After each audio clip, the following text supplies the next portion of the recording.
హోలీ పండుగ మరియు రంజాన్ పండుగ శుభాకాంక్షలు. నా పేరు గుర్రపు మచ్చందర్. నాది నారాయణఖేడ్ నియోజకవర్గం కల్హేర్ మండలం మార్డి గ్రామం. నేను ఎన్ఆర్ఐ 17 సంవత్సరాలు అమెరికాలో ఉండి తిరిగి వచ్చాను ఇండియాకి. ప్రస్తుతం జైరాబాద్ పార్లమెంట్ నియోజకవర్గానికి జరగబోయే ఎన్నికల్లో నేను స్వతంత్ర అభ్యర్థిగా మీ ముందుకు వస్తున్నాను. ఎందుకంటే మీకు తెలుసు, ఏ రాజకీయ నాయకుడైనా ఏ ప్రజాప్రతినిధి అయినా ఇప్పటి వరకు ఏం చేస్తున్నారు, ప్రజలతో ఉంటున్నారా, ప్రజల సమస్యలు తీరుస్తున్నారా మీకు తెలుసు. ఒకసారి ఎన్నికైనాక ఆస్తులు పెంచుకుంటూ వాళ్ళ స్వలాభం కోసమే ప్రతి ఒక్క ప్రజాప్రతినిధి పనిచేస్తున్నారు. ముఖ్యంగా మన ఎంపీలు ఎమ్మెల్యేలు కూడా అలానే చేశారు. మీకు తెలుసు, ఎంపీలు అయితే గెలిచినాక ముఖాలు కూడా చూపించట్లేదు. ఎంతో మందికి ఎన్నో రకాల పథకాలు లబ్ధి దొరకాలి, కానీ దొరికిన వాడికే దొరుకుతున్నాయి 2 పథకాలు తప్ప దొరకని వారికి చాలా పథకాలు అందడం లేదు. చాలా రకాల సబ్సిడీలు కూడా చాలా మందికి దాన్ని వినియోగించుకోలేకపోతున్నారు. అలాగే అధికారులు కూడా మండల స్థాయి కానీ జిల్లా స్థాయి అధికారులు కూడా ఏదైనా పని మీద పోతే ఆ పనిని కూడా సరిగ్గా చేయలేకపోతున్నారు. ఇంతేకాదు, ఇక్కడ మనకున్న ఎంపీలు, ఇప్పటివరకు ఉన్న ఎంపీలు సురేష్ శెట్కర్ సార్ 5 సంవత్సరాలు ఉన్నారు, బీబీ పాటిల్ గారు 10 సంవత్సరాలు ఉన్నారు. వీళ్ళు ఏమైనా కొత్త నిధులు తీసుకొచ్చారా కేంద్ర ప్రభుత్వం నుంచి? మీరే ఆలోచించండి. రైల్వే లైన్ కోసం కానీ బోధన్ బీదర్ రైల్వే లైన్ కోసం ఎన్నో రోజుల నుంచి కళ ఉండేది, ఆ కళనన్న నెరవేరిందా? మీరే ఒకసారి ఆలోచించండి. ఏమైనా కొత్త పరిశ్రమలు వచ్చాయా ఇక్కడికి?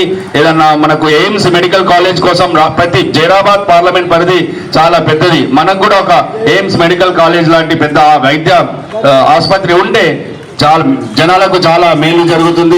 దాని మీద ఏమాత్రం కృషి చేశారా? మీరే ఆలోచించండి. పార్లమెంటులో ఏ సమస్య పైన, దేశ సమస్య కానీ అంతర్జాతీయ సమస్య కానీ మన ప్రాంత ప్రజల విషయాల మీద కానీ ఎప్పుడైనా వాళ్ళు మాట్లాడినట్టు మీకు తెలుసా? మన ప్రజల మధ్యకు వచ్చారా, మనతో మాట్లాడారా? మీరే గమనించండి. అదే అభ్యర్థులు ఇప్పుడు మళ్ళీ మన ముందుకు వచ్చి ఓట్లు అడగబోతున్నారు. వాళ్లకు ఓటు వేయడం వలన ఏమన్నా ప్రయోజనం ఉంటుందా? 10 సంవత్సరాల నుంచి ఏమీ చేయలేని అభ్యర్థి ఇప్పుడు ఇంకో పార్టీ ద్వారా మన ముందుకు వచ్చి ఓట్లు అడగబోతున్నాడు.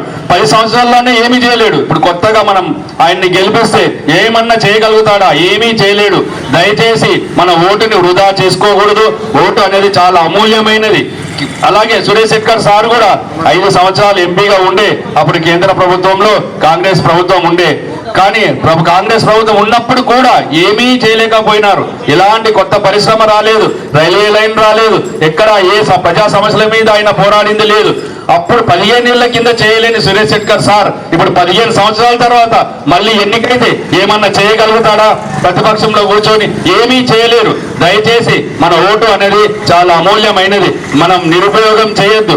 ఎవరైతే నిస్వార్థంగా ప్రజల కోసం సేవ చేస్తారో, ఎవరైతే ప్రజా సమస్యల మీద పోరాటం చేసి ప్రజా సమస్యలను తీరుస్తారో అలాంటి వాళ్ళకి మనం ఓటు వేయాలి. అలాగే బీఆర్ఎస్ పార్టీ అభ్యర్థిగా గాలి అనిల్ కుమార్ అంట, కొత్తగా విన్నా పేరు. ఆయన గురించి చూస్తే ఆయన పటాన్ చెరువులో పుట్టి పెరిగాడు, హైదరాబాద్ వాసి.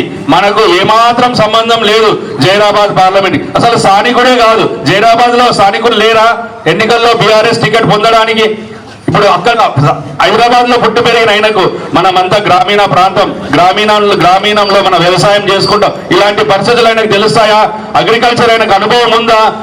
ఏమీ లేదు. ఏమీ చేయలేడు. పొరపాటున ఆయనకు వేసిన ఒక్క ఓటు కూడా అది పనికి రాకుండా మురిగిపోతుంది తప్ప దేనికి పనికిరాదు. దయచేసి ఇలాంటి అభ్యర్థులకు మీరు మన ఓటు వేసి నిరుపయోగం చేయొద్దు అని విన్నవిస్తున్నా. నాకైతే నిస్వార్థంగా ప్రజలకు సేవ చేయాలని ఒక స్వతంత్ర అభ్యర్థిగా మీ ముందుకు వచ్చాను.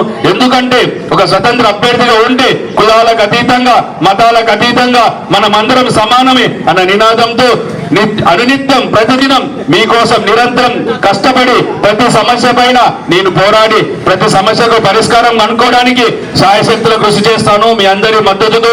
అంతేకాకుండా నేను పార్లమెంట్ లో మాట్లాడతా మన ప్రాంత సమస్యల పైన. నాకే భయం లేదు. ప్రజలంటేనే భయం. ప్రజలే నా దేవుళ్ళు అనుకోని, ప్రజలే నా పార్టీ అనుకోని ప్రతి ప్రజా సమస్యను నేను ప్రధాన మంత్రికి ఒకరికి 10 సార్లు వివరిస్తా, కేంద్ర మంత్రులకు వివరిస్తా, కేంద్ర అధికారులకు వివరిస్తా, రాష్ట్ర ప్రభుత్వానికి కూడా వివరిస్తా. ఇలా ఒక్కడికి 10 సార్లు మన సమస్యలు వివరించి కావాల్సిన నిధులు తీసుకొచ్చి ఇక్కడ అభివృద్ధి చేయడమే కాకుండా ప్రతి ఎక్కడ అన్యాయం జరిగినా, ఎక్కడ నేరం జరిగినా, ఎక్కడ ఎలాంటి అవకతవకలు జరిగినా, ఎక్కడ ఏ అధికారి అయినా నిర్లక్ష్యంగా వివరించినా నేను ఆ అధికారికి ఫోన్ చేసి నేను అతని మీద పోరాటం చేసి అధికారిక సక్రమంగా పనిచేసి ప్రజలకు సేవ చేసేలా నా శాయశక్తుల కృషి చేస్తానని కూడా మనవి చేస్తున్నా.